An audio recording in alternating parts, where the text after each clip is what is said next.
Genesis 9. And God blessed Noah and his sons, and said to them, Be fruitful and multiply, and fill the earth.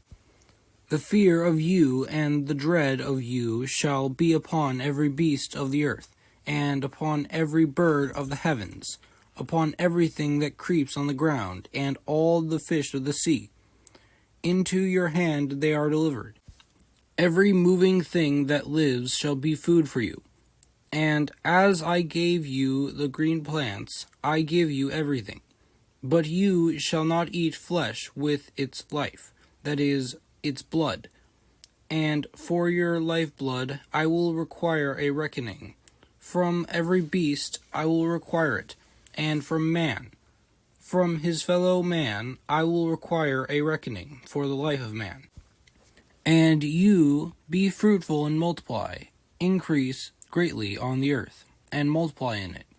Then God said to Noah and to his sons with him, Behold, I establish my covenant with you, and your offspring after you, and with every living creature that is with you, the birds, the livestock, and every beast of the earth with you, as many as came out of the ark. It is for every beast of the earth. I establish my covenant with you, that never again shall all flesh be cut off by the waters of the flood, and never again shall there be a flood to destroy the earth. And God said, This is the sign of the covenant that I make between me and you, and every living creature that is with you, for all future generations. I have set my bow in the cloud, and it shall be a sign of the covenant between me and the earth. When I bring clouds over the earth, and the bow is seen in the clouds, I will remember my covenant that is between me and you, and every living creature of all flesh. And the waters shall never again become a flood to destroy all flesh. When the bow is in the clouds, I will see it, and remember the everlasting covenant between God and every living creature of all flesh that is on the earth. God said to Noah, This is the sign of the covenant that I have established between me and all flesh that is on the earth.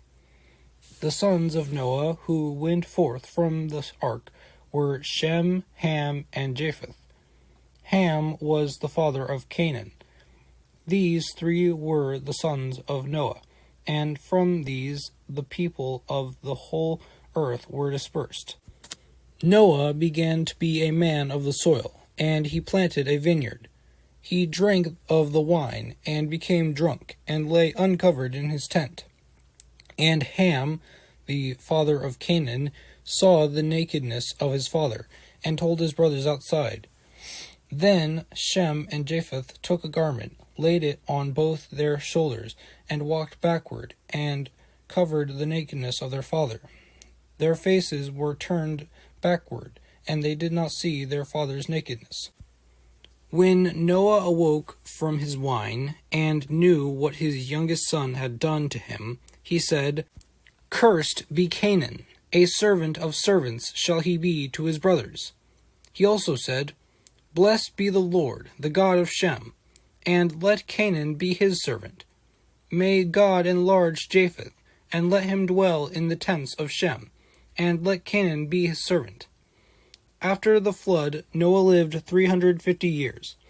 All the days of Noah were 950 years, and he died. Genesis 10. These are the generations of the sons of Noah, Shem, Ham, and Japheth. Sons were born to them after the flood. The sons of Japheth, Gomer, Magog, Madai, Javan, Tubal, Meshech, and Tiras. The sons of Gomer, Ashkenaz, Riphath, and Togarmah. The sons of Javan, Elisha, Tarshish, Kittim, and Dodinim. From these the coastland peoples spread in their lands, each with his own language, by their clans in their nations. The sons of Ham, Cush, Egypt, Put, and Canaan. The sons of Cush, Seba, Havilah, Sabta, Rama, and Sebeteka. The The sons of Rama, Sheba, and Dedan. Cush fathered Nimrod. He was the first on earth to be a mighty man. He was a mighty hunter before the Lord. Therefore it is said, like Nimrod, a mighty hunter before the Lord.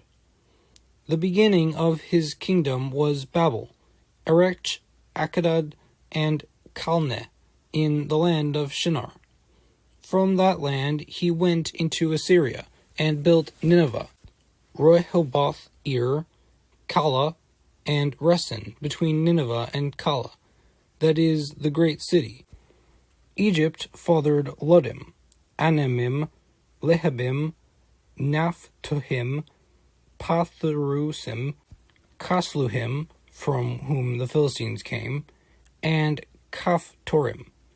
Canaan fathered Sidon, his firstborn, and Heth, and the Jebusites, the Amorites, the Girgashites, the Hivites, the Arkites, the Sinites, the Arvadites, the Zemarites, and the Hamathites.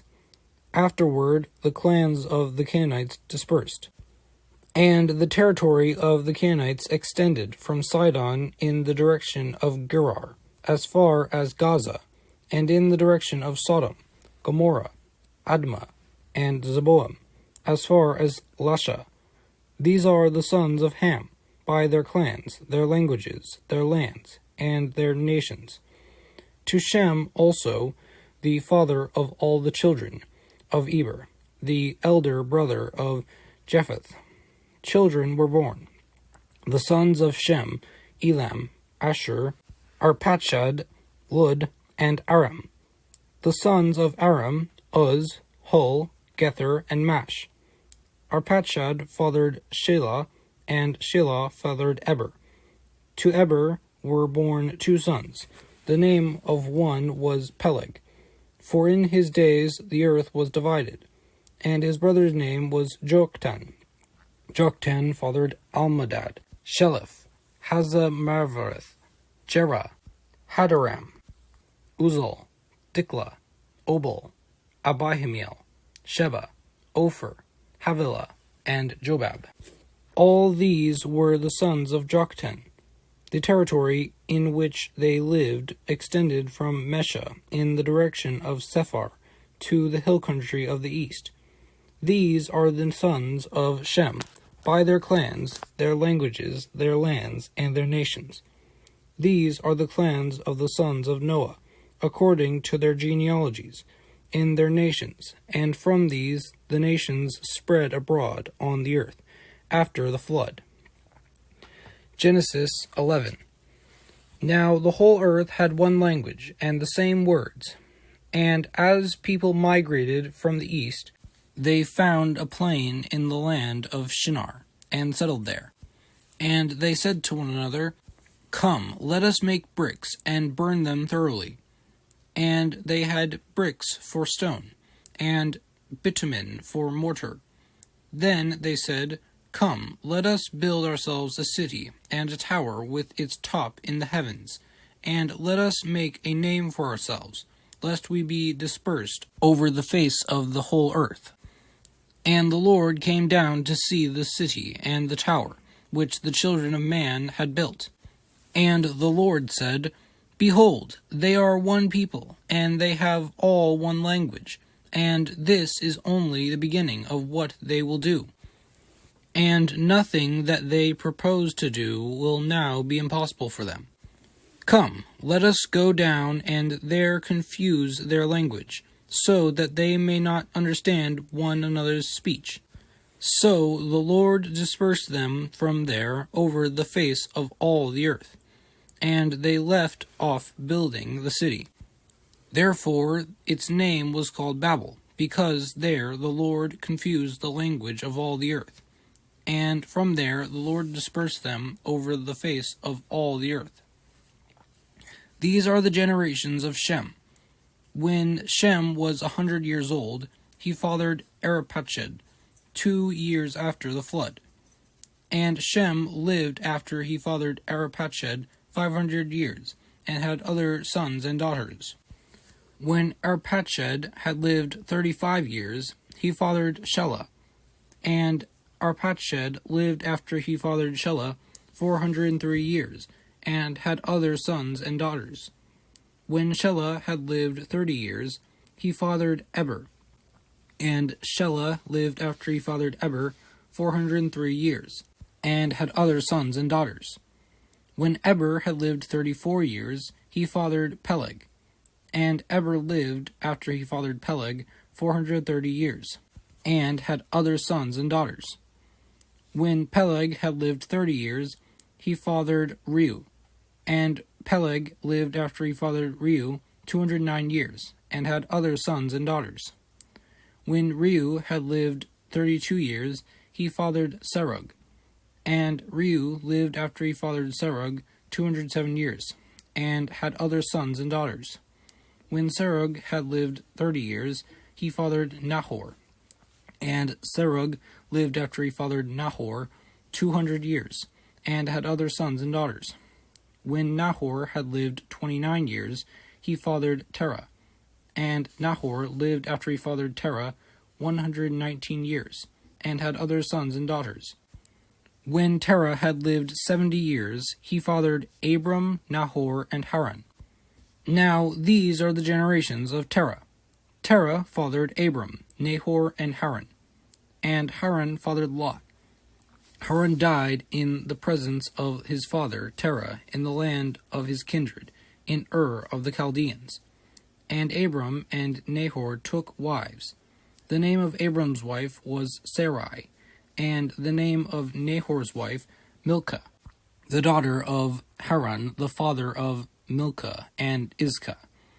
Now Sarai was barren; she had no child.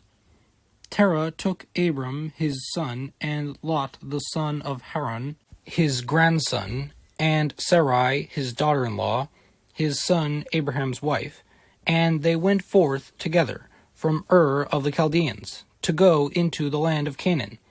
But when they came to Haran, they settled there. The days of Terah were 205 years, and Terah died in Haran.